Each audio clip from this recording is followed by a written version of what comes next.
Assalamualaikum sahabat kepo semuanya. Eksistensi penampakan jin dan makhluk gaib lainnya ini telah diakui Al-Quran. Penciptaan mereka, tugas mereka, dan cara mengusirnya semua dijelaskan dalam Al-Quran. Tapi untuk wujudnya sendiri tidak ada yang bisa memastikan. Namun tahukah sahabat kepo kalau di zaman Rasulullah kasus penampakan jin sudah terjadi dan ini semua tertulis dalam tafsir dan beberapa hadis sahih. Yuk subscribe dulu channel keislaman yang menyejukkan, Kepo Syariah. Jangan lupa like, komen, dan bagikan video ini ya.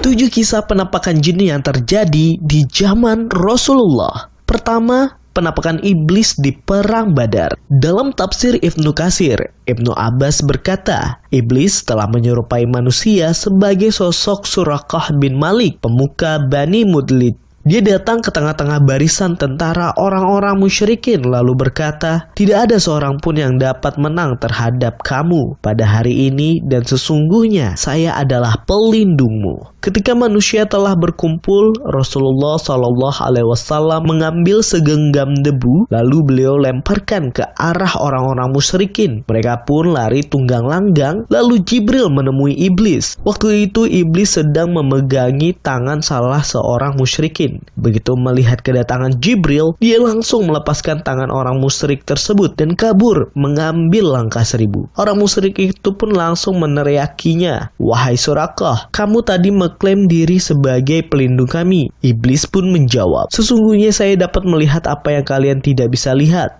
Sesungguhnya saya takut kepada Allah dan Allah sangat keras siksanya. Itulah reaksi iblis saat melihat para malaikat. Tafsir Ibnu Katsir. Yang kedua, penampakan iblis di saat musyawarah. Dalam satu momen, tokoh kafir Quraisy berkumpul di Darul Nadwah atau tempat bermusyawarah. Iblis menyusup dan menjelma sebagai seorang tokoh besar lengkap dengan pakaian kebangsaan. Saat itu kaum Quraisy melihat sosok ini, mereka bertanya, siapakah Anda? Lalu sosok itu menjawab, saya Syekh pemuka agama dari kota Najd. Saya mendengar kalian telah bersatu, karena itu saya hadir ke sini agar kalian tidak kehilangan pendapat dan nasihat saya. Mereka pun antusias menyambutnya. Ya, silakan masuk. Iblis menyerupai Syekh itu pun masuk bersama mereka lalu berkata, perhitungkanlah keberadaan lelaki itu, Muhammad SAW. Demi Allah, sepak terjangnya tak akan bisa kalian banding. Sirah Ibnu Hisham, Tafsir Ibnu Katsir. Yang ketiga, penampakan hantu di keranjang. Dalam cerita, seorang sahabat Nabi bernama Abu Ayyub punya keranjang kurma. Menurut ceritanya, keranjang tersebut didatangi hantu dan mengambil salah satu kurmanya. Kemudian dia melaporkan ke Rasulullah SAW dan Nabi pun bersabda, pergilah ke tempatmu semula. Apabila kamu melihatnya lagi, bacalah Bismillah ajibi Rasulullah. Dengan nama Allah, ta'ilah seruan Rasulullah. Kemudian aku praktikan, lalu dia jin bersumpah untuk tidak datang lagi. Cerita ini sama dengan yang dialami Abu Hurairah. Hadis riwayat Tirmizi. Yang keempat, penampakan jin di dalam gentong. Ubay bin Ka'ab berkata, saya pernah punya gentong yang berisi kurma. Saya selalu memeriksanya, namun pada suatu saat kurma itu berkurang dan waktu itu saya melihat sosok menyerupai anak remaja. Aku pun menegurnya, apakah kamu jin atau manusia? Sosok itu menjawab, aku jin. Aku bertanya kembali, apa yang bisa membentengi kami dari kejahatanmu? Dia menjawab, ayat kursi. Lalu aku ceritakan hal itu ke Rasulullah. Beliau bersabda, setan itu benar. Hadis riwayat Nasa'i. 5. Penampakan setan saat sholat. Suatu ketika Aisyah radhiyallahu anhu berkata, ketika Rasulullah sholat, datanglah setan kepadanya. Lalu Rasulullah menangkapnya, membantingnya, dan mencekiknya. Rasulullah kemudian bersabda, sampai aku rasakan lidahnya yang dingin di tanganku. Hadis riwayat Nasa'i.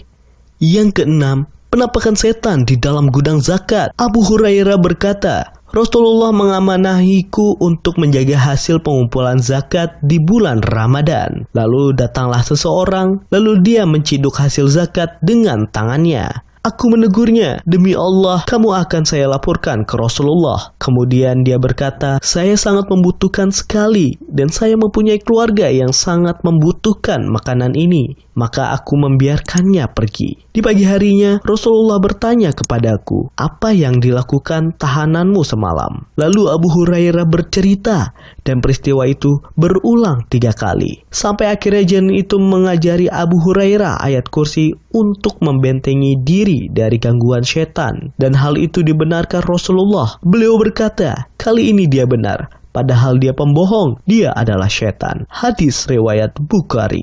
Nah, yang terakhir, yaitu yang ketujuh, penampakan jin di dalam rumah. Dalam sebuah kisah, Abu Asyaib berkata, Abu Asyaib Al-Khudri pernah bercerita tentang pemuda penghuni rumah sebelahnya yang mati akibat balas dendam jin yang dibunuhnya. Waktu itu, jin itu menampakkan diri dengan menyerupai bentuk ular. Tidak diketahui secara persis mana yang terlebih dahulu mati, pemuda atau ular. Ketika peristiwa itu disampaikan ke Rasulullah SAW, beliau bersabda, sesungguhnya di Madinah ini ada jin yang telah masuk Islam. Oleh sebab itu, jika kalian melihat salah satu dari mereka, maka biarkanlah atau izinkanlah 3 hari. Jika setelah itu masih terlihat, maka bunuhlah mereka. Dia adalah setan.